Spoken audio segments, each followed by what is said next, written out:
Well, hey there. Welcome to the Movie Review Mom YouTube channel. I'm the mom and I do the movie reviews. And my goal is to give you the heads up on filmmaking quality and content so that you can make the best decision for you and your family as to whether or not you want to spend time or money or both watching a specific film. So if you are new to my channel, yay, I'm so glad you found me. And if you're a returning subscriber, yay, thank you so much. I truly appreciate your support. All right, so the movie I'm reviewing today is called Into the Spotlight. This musical teen flick by Entertainment Squad releases on September 1st, 2023. It'll be available on all major on-demand and digital platforms. The film is rated PG and is an hour and 52 minutes long. My overall movie review mom grade is a B. I actually really enjoyed it. And first, before I get into all of the details, let me explain how I'm going to organize this review.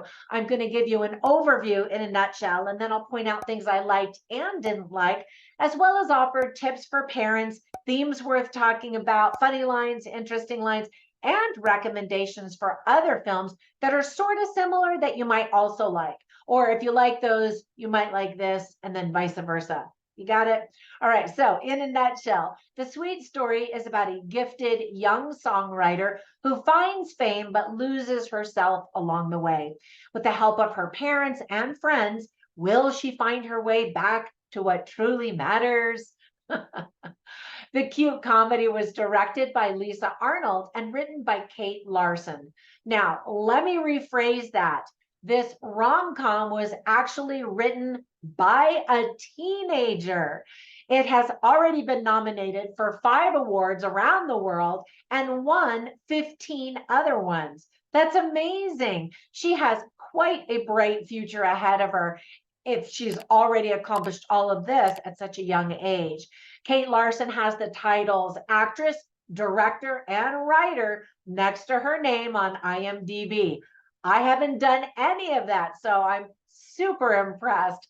What an accomplishment for such a young woman. And about this movie, she said, quote, "At 15, I saw the world shutting down and my friends losing hope. So I wrote Into the Spotlight."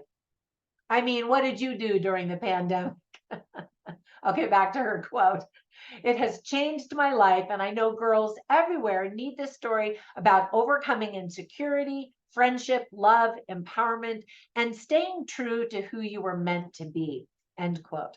All right, so there were a lot of things that I really liked about this cute film. First of all, the young cast is very talented and includes Kate Larson as the lead, Rafael Ruggiero, Elena Pitts, Justin Sterner, Marissa Lene Hampton, Charlie Warren, Isabel Almoyan, London Everett Dendy, Amber Sweet Sterner, and Ian Tucker.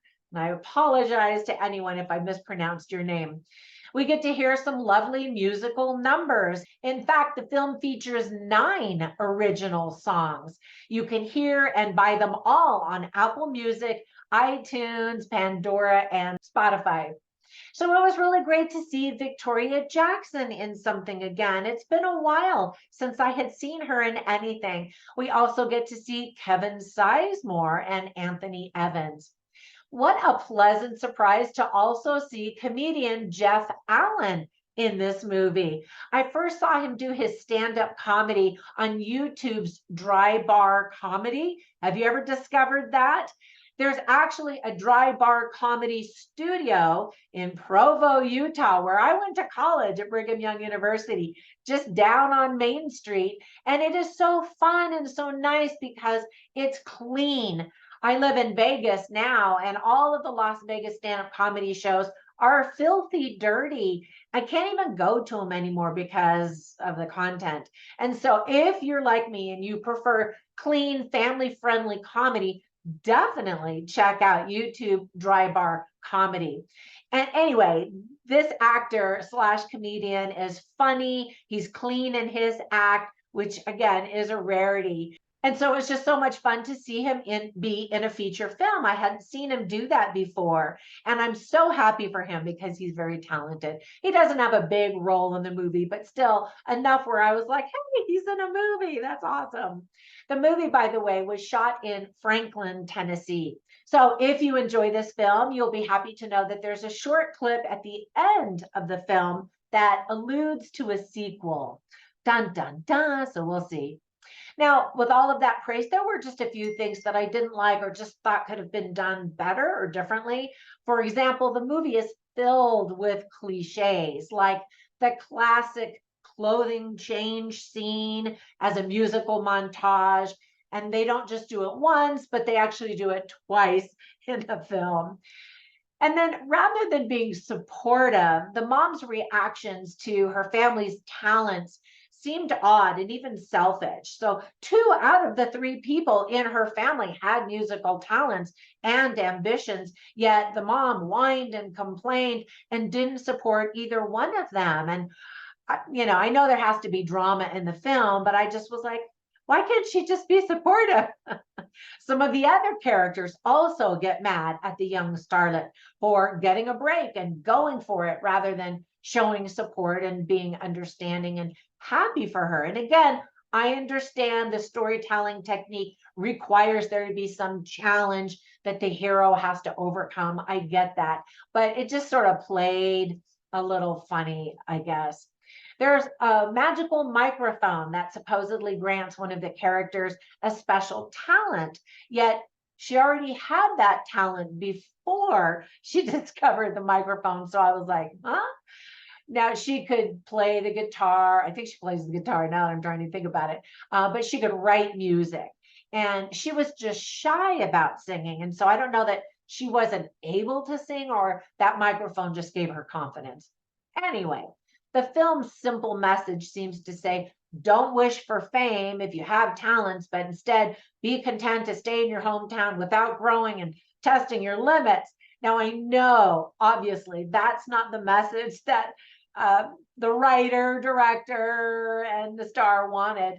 The film preaches a simple lesson of being clear on your priorities. But I just thought, can't someone hit it big and still have friends and family? And can't a star still be true to herself or himself? And why does it have to be all or nothing? And again, I understand for the movie's sake, that's kind of how it plays. But I just think it's really important if you're going to write a movie for teens who are trying to figure out what their talents and their limitations are, to give them a little bit more leeway and forgiveness, I suppose. So let me give you some tips for parents. First of all, the movie is clean and family friendly. So yay. There is some bullying in the movie. There are lots of teens hugging and there's a kiss. And then teens talk about drinking coffee a lot in the movie. And I still don't drink coffee, but as a teenager growing up, nobody that I knew drank coffee as a teenager. And I guess in this movie, it's very chic and everybody seems to do it, even though it actually is an addictive substance. And so I don't recommend that kids drink coffee, even teenagers, but that's just me. Movie review mom, right? All right, so let me share some of the themes that are illustrated really well in the film. One is staying in the moment, trusting in yourself, friendship, jealousy, support, as I mentioned, family support, also loyalty, high school life, following your heart, having confidence and confidence to chase your dreams. And one phrase that was repeated in the movie is better together. And then, of course, setting and establishing and recognizing priorities in life. All right, so whenever I watch movies, I always write down interesting lines and funny lines simply so I can share them with you so you can get a taste and feel for the dialogue and the script writing quality. I have them all in my written review at moviereviewmom.com, but I'll share a couple of them with you right now. So one of the funny lines is spoken by the mom, who's played by Leigh-Allyn Baker, and she says, "Coffee breath, it's real." And it just made me laugh because I actually love the smell of coffee, even coffee breath. I like it because I like the smell. And then another character makes fun of a girl and a guy who obviously like each other. And she says, "I can't handle the rom-com moments." which is cute and funny because this is a rom-com. And then I also wrote down an interesting line, and I'll just tell you what it is. This is, again, is the mom sharing advice to her daughter. And she says, sometimes life just isn't fun. And I was like, is that the big lesson we want to be the takeaway from this movie? I mean, she's absolutely right. Sometimes you got to dig in and just do the work and stop complaining and get some grit, right? Anyway, I thought it was interesting. All right, so now let me give you some recommendations for some other films that I instantly thought of. The first one is also a musical coming of age feel good movie with some good morals and themes. It's called A Week Away. And so they go off to summer camp and have adventures and learn life lessons and that kind of thing. Another more recent teenage musical is called 13, the musical, and it's geared less towards high school kids, more towards pre-teens and tweens, kind of, but it's a musical. The boy who's the main star turns 13 and shenanigans ensue. And then another one I just reviewed last week is called Theater Camp.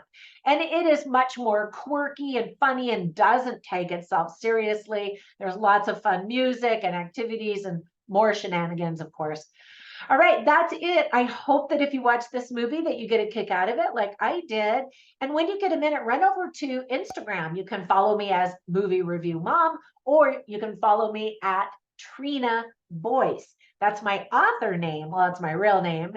And you can learn about my books, my online courses, and my products, and all those other kinds of things. So thank you so much for watching. Have a fantastic day, and I will catch you in the next one. Bye for now.